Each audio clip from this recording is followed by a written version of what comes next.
Hello everyone, मी आज आली आहे शेतामध्ये. सो गाईज, मी जात होते कामाला आणि कामाला जाता जाता मला खूपच सुंदर एक शेत आढळलं, जिथे मी जाऊन मला बघायचं होतं तिथे काय काय आहे आणि काय काय नाही, आणि तुमच्यासाठी पण मला ब्लॉग बनवायचा होता.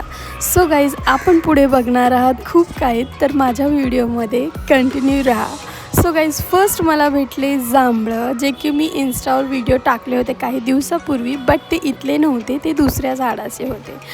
सो गाईज, मला जांभळं खूप आवडतात आणि मार्केटमध्ये ह्याचा भाव पण खूप कॉस्टली आहे, आणि ही खाल्याच्या नंतर ह्याचे फायदे पण खूप जास्त आहेत. तुम्ही नेटवर चेक करू शकता. सो गाईज, मला जांभळं खायला भेटले, खूपच टेस्टी आणि चांगले होते. आणि गाईज, त्याच्यानंतर मी फिरले मँगो ट्रीकडे. आंब्याचं झाड खूपच चांगलं झाड होतं. ते एकदम मोठं पण नव्हतं की चढून या धोंड्याने पाडूनच आपण आंबे खाऊ शकता, या आंब्याला टच करू शकता. ते झाड इतकं छोटं होतं की मी इझिली आंब्याला टच पण करू शकत होती, आणि ते मी तोडली पण माझ्यासाठी. आणि मी फक्त 2 आंबे घेतलं, एक आंबा पिकलेला आणि एक आंबा कच्चा, बिकॉज मी एकटी तेवढे आंबे तर नाही खाऊ शकत कच्चे, तर मग पिकलेला एकच सापडला मला आणि एकच घेतलं.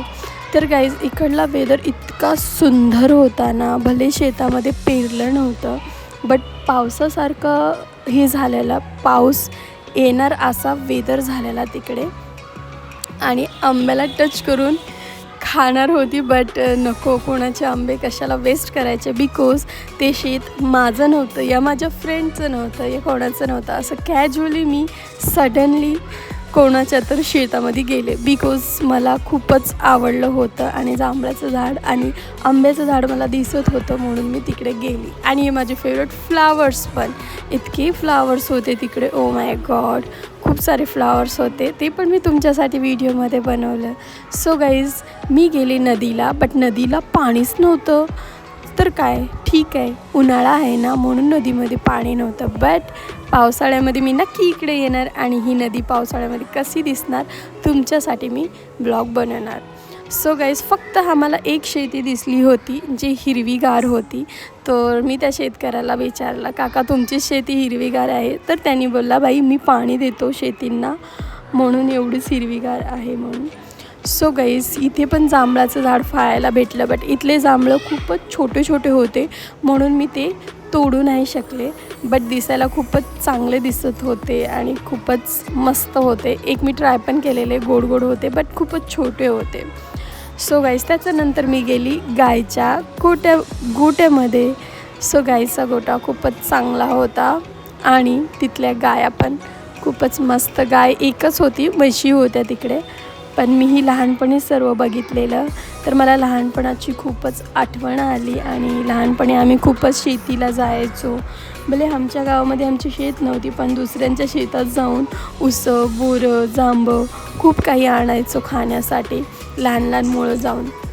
सो गाईज, हा वेदर असा झालेला ना की लाईक आता पाऊस पडणारच आहे. आम्ही वेट केलो पावसाचा, पण पाऊस येत नव्हतं. तर मी जात होते कामासाठी, तर माझ्याकडे तर तेवढा टाईम नव्हता, बट जेवढा टाईम होता मी सर्व काही कॅच केलं आपल्या ब्लॉगसाठी, आणि हा ब्लॉग मी तुमच्यासाठी बनवला. सो गाईज, ह्या ब्लॉगमध्ये तुम्हाला काय काय आवडलं मला नक्की कमेंटमध्ये सांगा. आणि त्याच्यानंतर आम्ही गेलो केळीच्या बागेमध्ये. केळीच्या बागेमध्ये पण आम्ही लहानपणीच गेलेलो मी.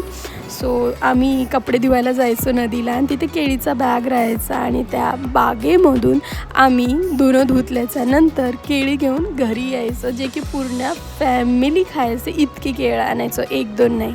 सो गाईज, माझा ब्लॉग तुम्हाला कसा वाटला नक्की मला कमेंटमध्ये सांगा. शेअर करा, लाईक करा, कमेंट करा. So bye bye, Tata.